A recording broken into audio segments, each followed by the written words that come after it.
There's a wagon sitting on a BMW dealer lot right now, with a base price north of $120,000, a V8 hiding behind a plug-in hybrid battery, and a waiting list that shouldn't exist for a station wagon in America in 2026. Nobody thought this car would sell here.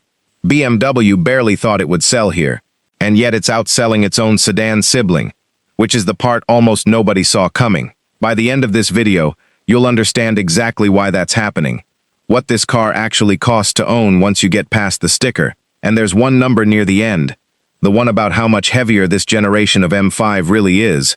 That changes how you should think about every fast wagon on sale right now. Let's get into it. Here's the plain fact. The M5 Touring has existed in BMW's lineup twice before, once in 1992 and once in 2007, and both times it stayed in Europe. American buyers who wanted the fastest, most unhinged version of a 5 Series wagon simply couldn't have one. You could import a sedan, you could buy an X5M, and pretend it scratched the same itch, but the actual thing, a low, wide, V8-powered wagon wearing an M badge, was off the table. That's the setup. The conflict is that BMW had every reason to keep it that way a third time. Wagons are a rounding error in the American market. Enthusiasts have been begging for wagons for 2 decades, while buying SUVs with their wallets the entire time. Audi's own RS6 Avant proved a fast wagon could survive here, barely, on the strength of a small but devoted buyer base. BMW had no obvious business case to bring a 6-figure wagon to a country that famously does not buy wagons, so why did they do it anyway? This is the resolution, and it's the part that actually explains the hype. BMW's own M-boss, Frank Van Meel, has said the Touring is outselling the sedan in the US right now.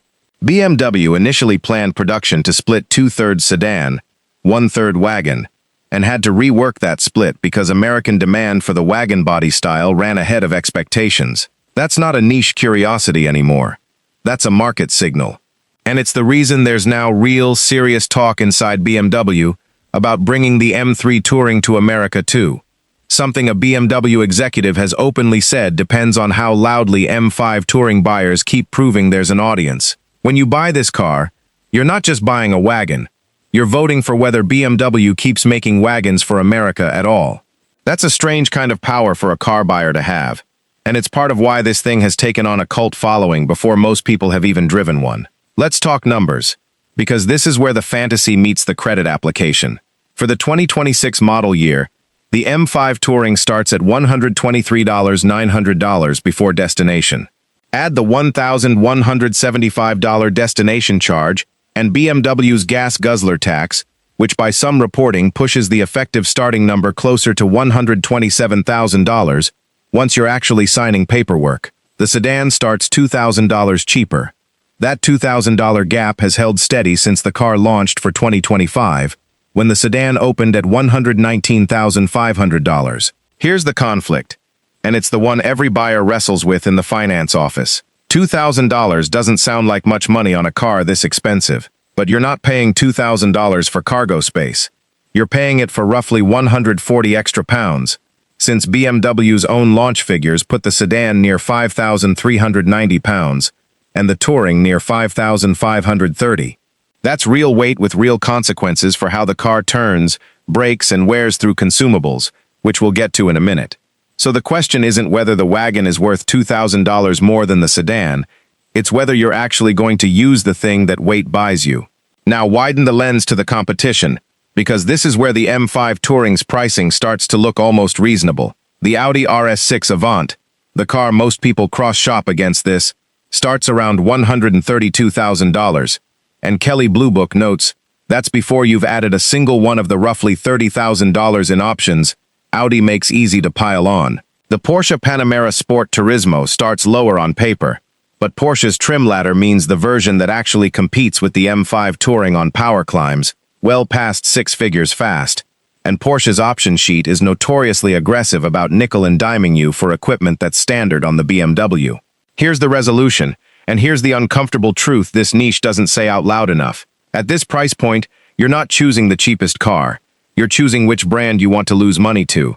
Every car in this segment depreciates hard, because the buyer pool for 6-figure performance wagons is tiny, and the used market knows it. If you're financing this car, and planning to trade it in 3 years from now, budget for a resale value that will make your accountant wince, regardless of which badge you pick. The M5 Touring at least starts from a lower number than its main German rival, which matters more than people admit when you're calculating the gap between what you paid and what you'll get back. But the sticker price is only the entry fee. The real cost of owning one of these shows up in 3 places nobody mentions in the brochure. First, insurance. A 717 horsepower all-wheel drive wagon with a 6-figure replacement value sits in one of the most expensive rating tiers an insurer has, and expect a quote noticeably higher than what you'd pay on a comparably priced SUV, simply because performance sedans and wagons in this power bracket get flagged as higher risk by underwriters, regardless of who's actually driving it. Second, consumables. The staggered performance tires this car rides on aren't the kind of rubber you rotate and forget. Summer performance tires on a 5,500-pound car wear fast, and a full replacement set on 20 or 21-inch wheels can run well into 4 figures, more than once every couple years if you're driving it the way BMW built it to be driven. The brakes tell the same story. Stopping this much mass from triple-digit speeds repeatedly means pad and rotor wear that outpaces a normal family sedan by a wide margin, and M-specific brake components don't come cheap when it's time to replace them. Third, and this is the one unique to the hybrid system, battery and service considerations. The plug-in hybrid hardware that makes this car possible also adds a second maintenance category most BMW owners have never had to think about. High-voltage components carry their own service intervals and specialist labor requirements, and while the battery itself is covered under a separate warranty from the rest of the car, out-of-warranty repairs on hybrid components tend to be significantly more expensive than fixing a comparable issue on a conventional gas engine, simply because there are fewer technicians qualified to touch them and fewer parts sitting on a shelf. None of this means the car is a bad buy. It means the number on the window sticker is the beginning of the conversation, not the end of it, and anyone cross-shopping this segment purely on MSRP is going to get a rude surprise the first time they schedule a service appointment. If you've been following this car since the US announcement, you already know this segment moves fast, and there's more coming on ownership costs that most buyers don't find out about until they're 6 months into ownership. That's exactly the kind of thing this channel keeps digging into, so stick around, because the next part is where the real cost of this car lives. Setup. The M5 Touring is a plug-in hybrid. Under the long hood sits a 4.4-liter twin-turbo V8 paired with an electric motor, making a combined 717 horsepower and 738 pound-feet of torque, sent through an 8-speed automatic to BMW's M-Torch Drive all-wheel drive system. On paper, that's a monster number. More horsepower than an E39 M5 owner from the early 2000s could have dreamed up in a fever. BMW also gives it up to 24 miles of pure electric range, which means for a huge chunk of daily errands, school runs, grocery trips, this car can operate as a nearly silent electric wagon. Here's the conflict, and it's the one enthusiast forums have been arguing about since before the car even launched. That electric motor and its battery pack don't appear out of thin air. BMW Blog has reported that this generation of M5, in either body style, weighs about 1,045 pounds more than the previous generation. That is not a typo. That's roughly the weight of a small motorcycle, bolted onto a car that's supposed to be a precision driving instrument. A hybrid system built for a family sedan platform is one thing. A hybrid system bolted onto the nameplate that basically invented the modern super sedan is something else entirely. And a lot of longtime M5 owners feel like the car's soul got traded for a spec sheet flex. So what does that actually mean behind the wheel? This is the resolution. The extra weight shows up most under braking and in quick direction changes, the exact moments where the old, lighter, naturally aspirated M5s built their reputation. Weight doesn't just slow a car down in a straight line, and honestly it barely does that anymore, given how much power modern turbo engines make up for it. Weight changes how a chassis loads and unloads through a corner, how long it takes the suspension to settle after a quick left-right transition, and how much energy the brakes have to dissipate as heat every single time you slow down from speed. That's physics, not marketing, and no amount of software fully erases it. BMW has worked hard to hide the weight with adaptive dampers, a wider track, and software that manages where torque goes across all 4 wheels in real time, shuffling power front to rear and side to side dozens of times a second to disguise mass the driver would otherwise feel. and it mostly works. Independent testing backs this up in a way that might surprise you. Car and driver clocked the Touring at 3.1 seconds to 60 miles per hour, quicker than BMW's own conservative factory claim of 3.5, and Motor Week recorded the sedan doing the same 3.1 seconds, which tells you the extra glass and steel behind the wagon's C-pillar isn't costing you anything meaningful in a straight line. So in a straight line, this heavier, hybrid, wagon-bodied M5 is not slower than the M5s that came before it. It's the cornering feel, and the way it changes direction, where the weight makes itself known, not the stopwatch. The engineers solved the acceleration problem with more power. They can't fully solve the physics problem the same way. This is the '1 debate in every M5 comment section right now, so it earns its own segment. Setup. Enthusiasts who grew up on E39 and E60 M5s, cars that weighed closer to 3,800 to 4,000 pounds, look at a nearly 5,500-pound wagon and see a car that's drifted away from what made the M5 special in the first place. The complaint isn't really about the Touring specifically. It's about the whole G99 generation carrying that extra 1,000+ pounds of hybrid hardware, batteries, and electric motor. Here's the conflict, and this is where it gets interesting, instead of just being an internet argument. If you're already frustrated about a heavy hybrid M5, does putting that same drivetrain in a wagon body make things better or worse? You'd think worse. More weight is more weight. But there's a case that the Touring is actually the version of this car where the compromise makes the most sense. Here's the resolution, and this is the uncomfortable truth I'd actually tell a friend shopping for one of these.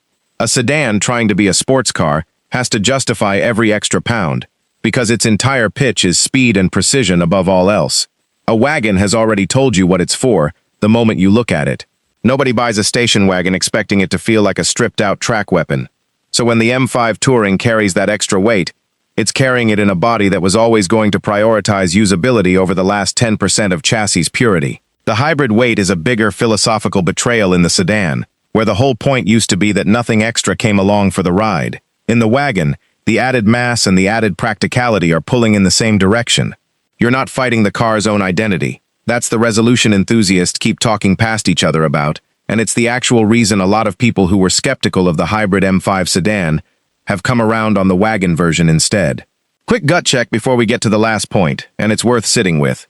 If BMW had built this exact hybrid powertrain and put it in nothing but a stripped, two-seat coupe, this would be a much angrier conversation online than it is. Most of you watching this are here because you're actually cross-shopping one of these wagons right now, not just killing 5 minutes. And if that's you, the algorithm genuinely won't put the next deep dive on this segment in front of you, unless you're subscribed.